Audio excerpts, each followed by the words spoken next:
everybody. Welcome to another episode of TNFro is Reading, and I'm your host, Felicia Baxter.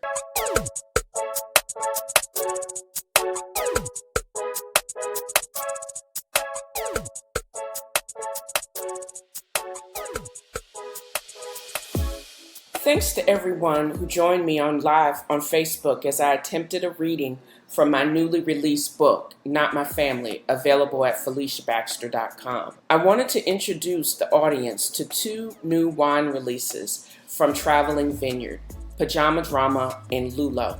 The first, Pajama Drama, is an off-white dry white wine from the Malvasia Bianca vine, which is a 2,000-year-old grape varietal. The vintage we carry is 2018 and retails at $17.99. The second is Lulo. It's a varietal called the Gruner Veltliner, originally Austria's very own grape. Cultivated by a family in Monterey since 1972, it's a great alternative to the oakiness of Chardonnay. The vintage we carry is 2017 and retails for $18.99. Navigate to purchase these and other Traveling Vineyard accessories at https://mytvwine/s/24xdm7. 2-bottle order greatly appreciated. Drink responsibly and pair with great food often. Cheers.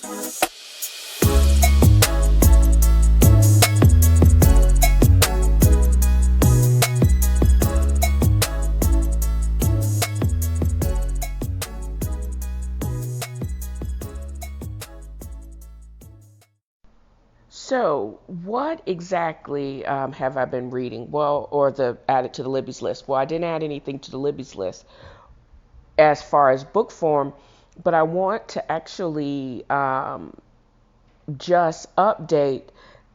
The list will not only include books, but also shows, because I do spend an inordinate amount of time watching TV and movies and listening to podcasts. Well, this week, I actually was listening to a podcast called The Read, and I find The Read hysterical because it's obviously African-American, male and female, and they just riff on each other on the events of the day, and it is absolutely hysterical.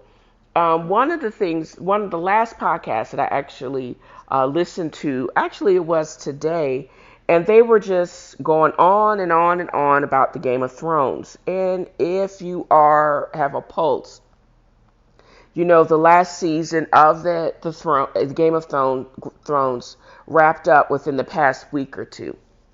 And they were just going on and on about episode 3, so I opted to use one of my many subscriptions, and in this case Amazon Prime, to binge watch the last season. I was completely taken aback because there's a bunch of bad butt female characters in this show. There's amazing computer generated cinematography or graphics. The storyline itself is complex and engaging, and it's actually a great watch. I'm also grateful that there are only like 8 episodes, so I can actually get through this last season without having to binge watch the previous 7, because that ain't happening. I don't have that much time to give to a show that's now not on the air. It's not like Friends.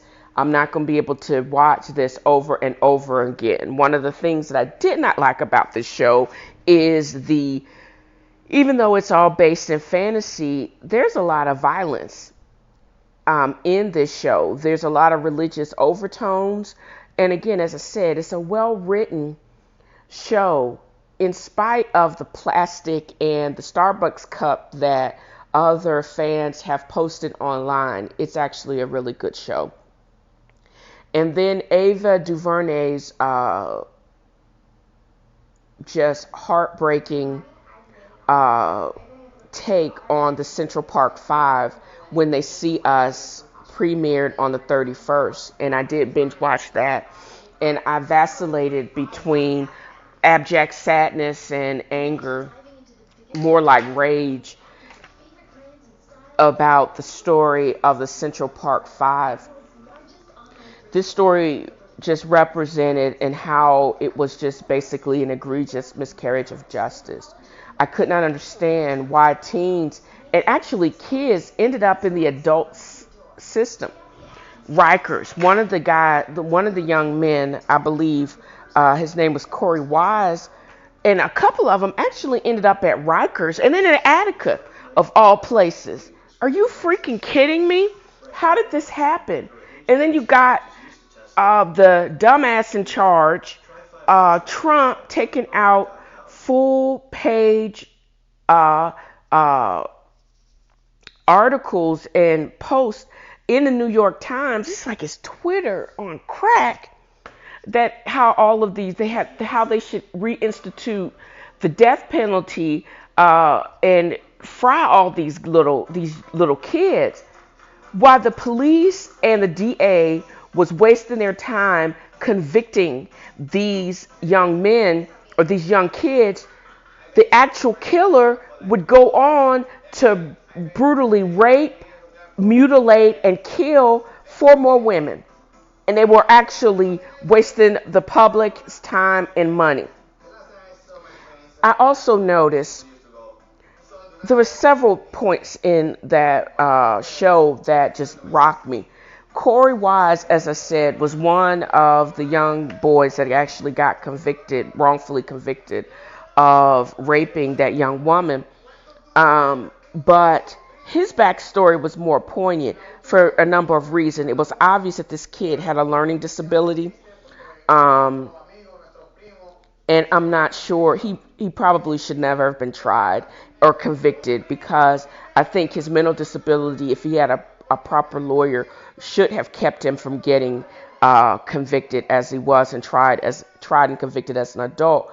But his backstory was just so heartbreaking, because he had a trans sister, Marcy, aka Norman, that ended up being murdered during his time at Attica. He was in solitary confinement because the other prisoners and even the guards were beating the crap out of him. He was treated worse by the black POs than he was by this one stream being white boy.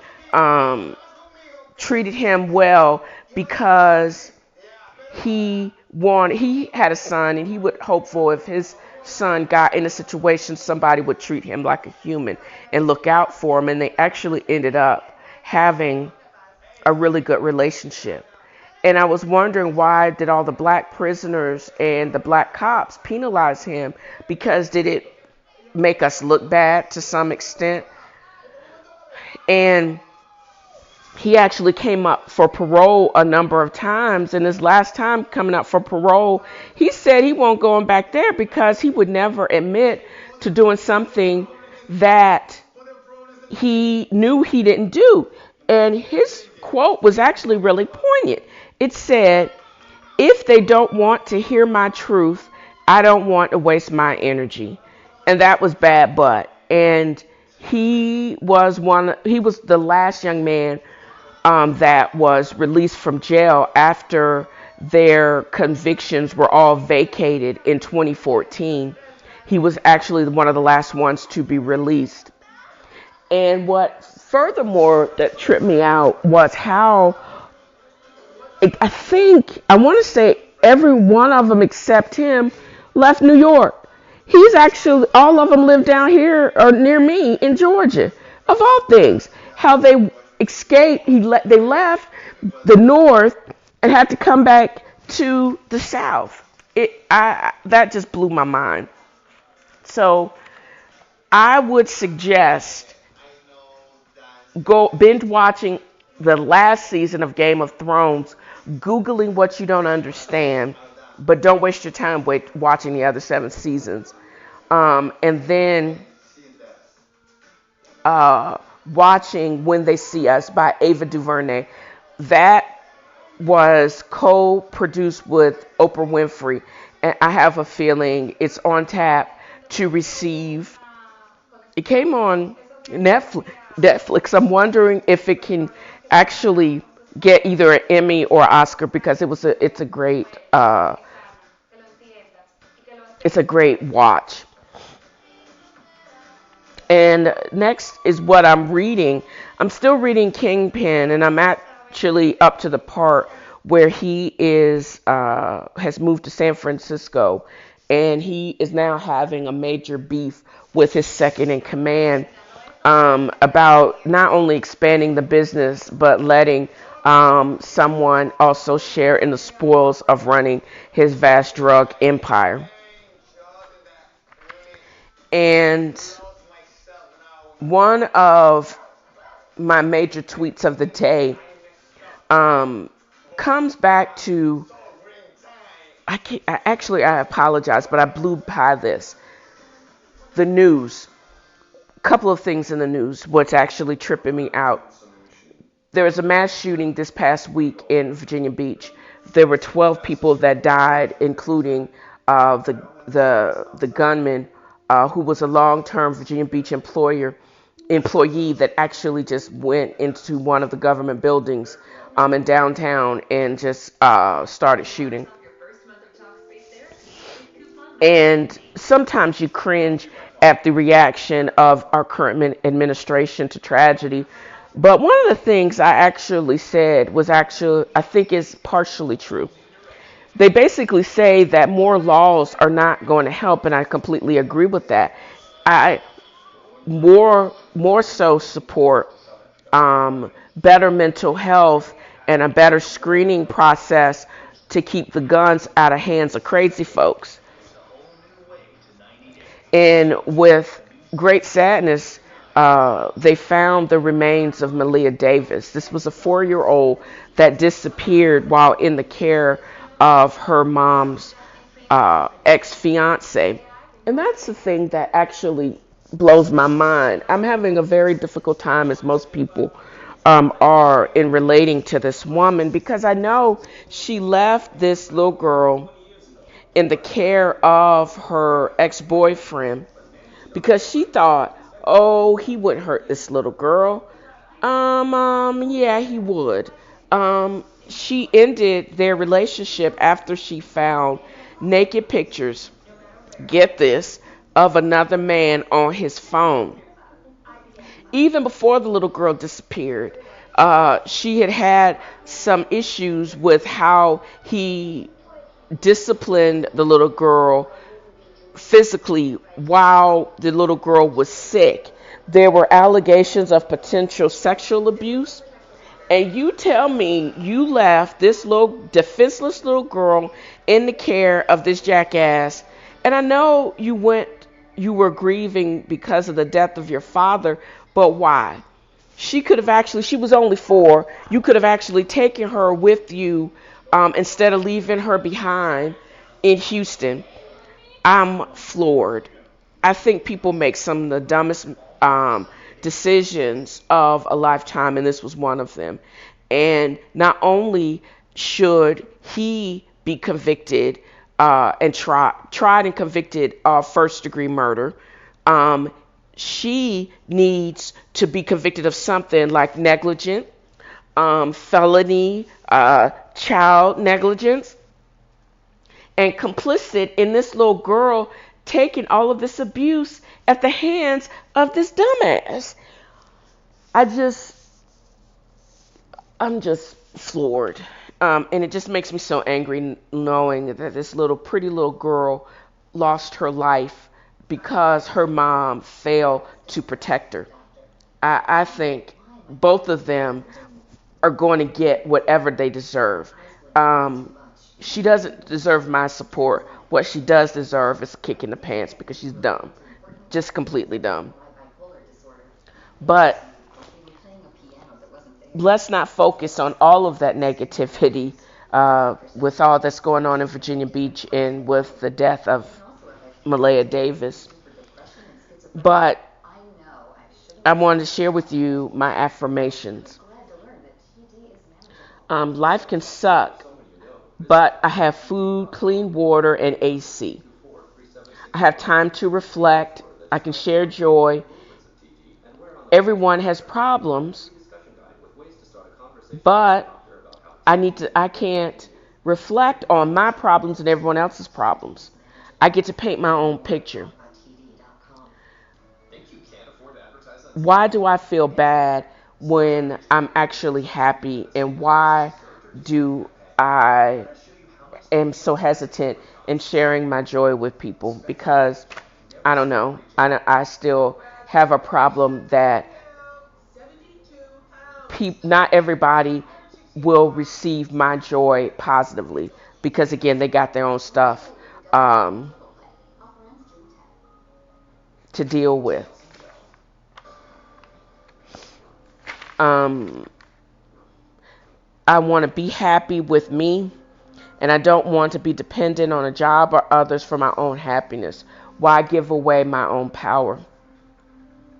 Love is not so Hollywood. There's no fairy tale ending. Love is dynamic, and it takes work and attention, and doesn't give you a bite to hurt someone. I recognize I have to be happy and love myself to even make someone or get love back. I will let go of past regrets, hurt, to let in future promised love and happiness. I will truly learn not to give a damn and mean it. This is actually from Unlearn. Give a damn about yourself first, then those who give a damn about you, and then see if you have any damns left to give. Yeah, that's the truest thing.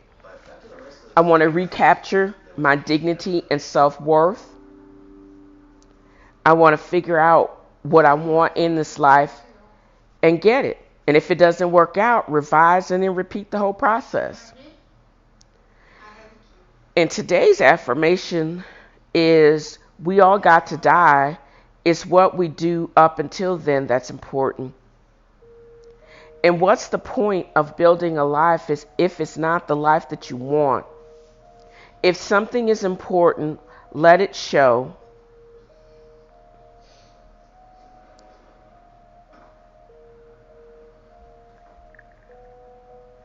In my day-to-day movements. And this is a direct contradiction to Paul's salvation by faith and not works. I think it's a little bit 50-50. You have to show what truly is important to you, and you work hard to get it. And also you have faith in something that is bigger than you. I think it's a combination of that. And the mighty quote of the day not only comes from the Humble the Poet, but it also comes from one of the news, the headlines in the news was actually the Midwest, destruction in the Midwest because of the severe weather.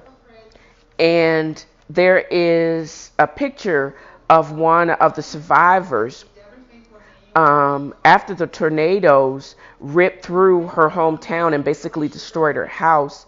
She's standing in the midst of the rubble, and she basically says straight up, we didn't lose everything.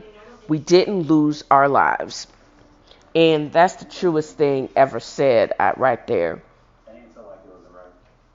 So I'm going to end this session with what I'm also watching. As I said, I'm not only going to be discussing books in the additions to the Libby's list, but I'll also be discussing movies, TV shows, and podcasts. Well, what's getting ready to come on in less than 2 minutes is probably one of my favorite TV shows next to Antiques Roadshow. It's called 90 Day Fiancé Happily Ever After. And then the Pillow Talk, which is former stars of the show or previous guests from previous seasons talking about current season, and it's called Pillow Talk. Completely hilarious. It's like watching an accident on the roadside, but these people are hilariously funny and also very tragic. I don't think that I could be in a relationship with any of these people because I don't want to work hard at anything like that in my life. It's just too emotionally traumatic. Uh, and also, I know me. I think there are multiple concerns, especially from HR from my current job, that I've worked a whole bunch of different jobs. But I think the thing is, if I'm happy, there is no reason for me to move on.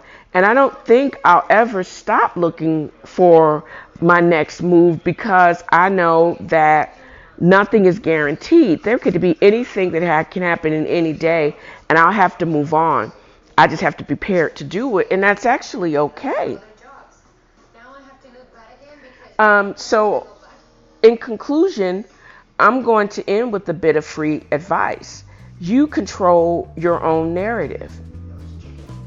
You don't need to call out or give shout outs to every individual person that could affect your life because that would be infinite.